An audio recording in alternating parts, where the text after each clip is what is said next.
Hey, welcome back to my channel. It's another law school related video, which is mainly what my channel is about. Okay, so as you can see by the title, this is going to be how I got a full scholarship to law school.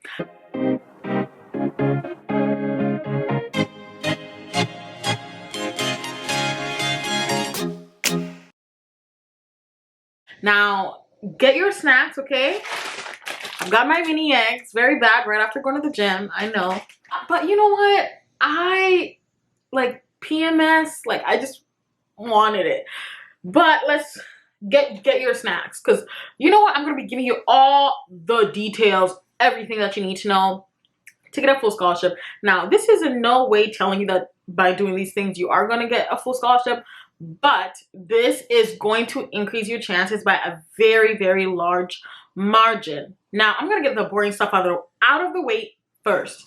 Number one, you want to make sure that your GPA and LSAT is the best that it can be. I think I've already made videos. I don't know if I've posted them actually, but about GPA, LSAT. Just don't even do yourself dirty like that, okay? If you're still in your undergrad, just make sure that you are focusing on your GPA, because you can never change your GPA, okay? You cannot go and do a post back and get a higher GPA that is going to be used. Like, if you go and do a master's degree, sure, it will be seen as a soft that you got a good GPA, but LSAT is only taking your undergraduate GPA. So you want to make sure that you have the best possible GPA that you can have, okay? Make sure it's almost perfect, okay? If it just let me put that out there, okay? And you want to make sure that your LSAT is the best that it can be. So just making sure that you're setting aside enough time for you to be able to study for the LSAT. Also leave enough room for you to redo it in case that you need to redo it. Now, number two is craft an excellent application, okay? I can review your applications for you, but you have to make sure that that application is so compelling, that everything in it, so your GPA, your LSAT, your personal statement, also making sure that in your personal statement, you're not just telling them, I'm a great candidate, but kind of showing them how you are going to add to not only the diversity of their student body, but to the intellectual, like make them think that not taking you is going to be the worst decision ever. And the only way to do that is through your personal statement and the stuff that you write. Another tip, I did every single optional essay that the schools that I applied to had. Now, that can be so time consuming, and it was, but I knew that I'm not going to law school without a full scholarship. I knew that there's no way for me to even afford law school without that. So I was very serious about that. So I was very serious about doing my optional essays, okay? So like the diversity statements, the why. Some of the schools actually have why do you want to go to this school. Make sure that you also do that. I made sure to do that and tell them why I want to go to that specific school, and again, what am I going to add to that school, okay? Not just that I want to go here because I don't know, it's in California, just something else, obviously, other than location. Now, the next thing is apply early. Okay, apply early. Now, I did apply to law school in 2020. Was it 2020? Yeah, I'm confused. Yes, 2020 cycle. And I got in that cycle. And I also got, I think it was a 95% scholarship in that cycle also. But I honestly did not want to go to that school. So I just forfeited that. And let me tell you why I'm saying that. If you do not see yourself going to a specific school, don't go, because some schools are actually pretty predatory schools. So you want to make sure that you're not doing that. And a lot of schools actually give conditional scholarships. So you want to make sure that you're not going to a school that has conditional scholarships, because law school is graded on a curve. And that curve is quite brutal. They can only give out so many A's, so many B's. And yeah, so you don't want to go to a school whereby the conditions are like, if you're not in the top 5% of the class, you're losing scholarship. You don't want to go to a school like that. But the reason that I brought up applying 2020 is I applied in January. Like for the Canada cycle, I was on time, pretty good, cool. But my American cycle, girl, I was applying in January. Sure, I still got in, but if you're applying in January, scholarships are pretty gone already. Sure, you may get a scholarship, but the probability of getting a full scholarship applying late in January, like at what point are they gonna look at your application? And by this point, some people have put their deposits to schools. So apply as early as possible. September, be right on time. If you cannot apply in September and you're taking the LSAT again or something like that, make sure that you at least apply first. Actually, they're not going to look at your application anyway, so don't do that. Just make sure that if you can't, try applying early decision, because if you apply early decision, you're kind of getting it out of the way, and only apply early decision to schools that you're 100% sure that if you got that A, you are going. Okay, now next step has to be your softs. I cannot stress your softs more than this, guys. I cannot. My softs, I feel like, were excellent. I feel like my softs probably were a big reason why I got full scholarships. And not only that, the schools that I didn't get a full scholarship, I got a lot of money. So I think that was not only GPA or LSAT, but it was also my softs were pretty good. Now, what do I mean by softs? Like your work experience. I did have a lot of work experience, and throughout my personal statement, I worked multiple jobs during my undergraduate program, so I feel like that also helped a little bit. I also had pretty good jobs, research jobs that I got while in undergrad working for professors, and you guys, it was so easy to get them. First of all, I didn't even do an interview. I hate interviews. I didn't even do an interview for them. I literally just emailed professor, hello, I know you're researching like this kind of law and I'm interested. Are you looking for somebody? Literally, it was literally as simple as that. Kid you not, I got the job just by sending an email. So you want to make sure that you have good softs. I also worked at the Department of Justice, so that was also helpful, I think. Although, guys, your softs can never be as helpful as your GP and LSAT. I know I'm stressing that a lot, but I feel like you will get a lot of your stress out of the way if you have a good GP and a good LSAT. You're not going to be worrying about the fact that, oh my god, are they going to accept me? Oh my god, you're going to know for a fact, okay, yeah, they're going to accept me, okay? Unless you're just a terrible writer and you cannot convey well, or you're like a criminal. GP and LSAT, pretty literally 90% chance of getting into law school already, okay? So I mentioned that. So that was your softs. Now onto your negotiating, okay?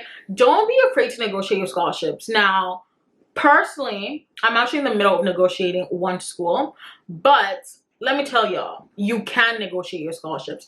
Let's say you want to go to Michigan Law, right? And Michigan Law give you like 50% scholarship, but let's say you got into a school that is better than Michigan Law. Let's say you got into NYU or Columbia. You want to make sure that you are using your Columbia acceptance or your NYU acceptance or your Penn State, whatever, to negotiate getting the other more money from the other school. That is something that you can do. And I was pretty surprised at the responses, because you will get pretty good responses. So just make sure to do that, okay? Now, I'm probably going to make like a personal statement video on like how to write your personal statement to be really compelling, because the one thing I can do is write well. So I don't know to the standard law school, but I think that I'm a pretty good writer because most of my jobs include a lot of writing. So I'm usually practicing a lot. Yeah, now to the good part, okay?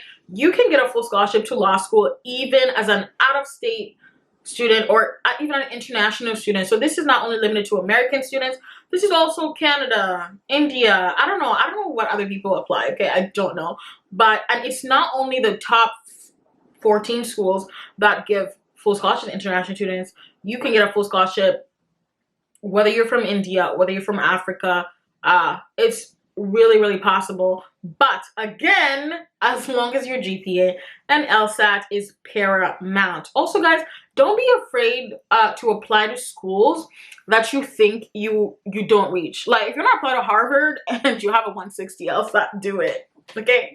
Shoot your shot. Okay? If you want to apply to Michigan Law and you don't even meet there, I think there's power in shooting your shot, especially if you are a splitter. I don't know. Do you guys know what a splitter is? Okay, let me just explain it. A splitter is basically like when your GPA meets the cutoff or your GPA does not. Or no. Your GPA meets the cutoff or your LSAT meets the cutoff, but one of them doesn't. So let's say Harvard, let's say is a 170 LSAT, but you have a 2.9 GPA. So somebody who has a 2.9 GPA applying to Harvard with a very good LSAT is a splitter, or a reverse splitter who has a higher GPA and a lower LSAT score. I feel like that's that. Let me check my notes. I forgot to even eat my snacks. So let's see. What's now?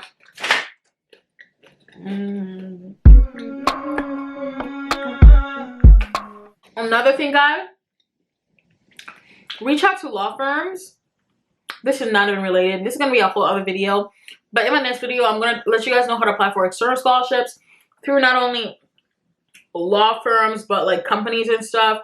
That's also what I've been working on, is trying to get some external scholarships, because I don't think you can work your first year of law school. I don't know schools, at least the school that I think I'm going to, I can't work my first year, so I kind of need money. You gotta just be prepared to do a lot of work. That's the thing. If you want to get a full scholarship, be prepared to do the most work possible. Now, let me tell y'all something. I don't know if anybody has talked about this on YouTube, but this is how I view law school admissions process. If you don't want to study for the LSAT and you're going to study for the LSAT right now, you guys, the LSAT was so painful. That has been the So think of the time that you're putting into your GPA or your LSAT.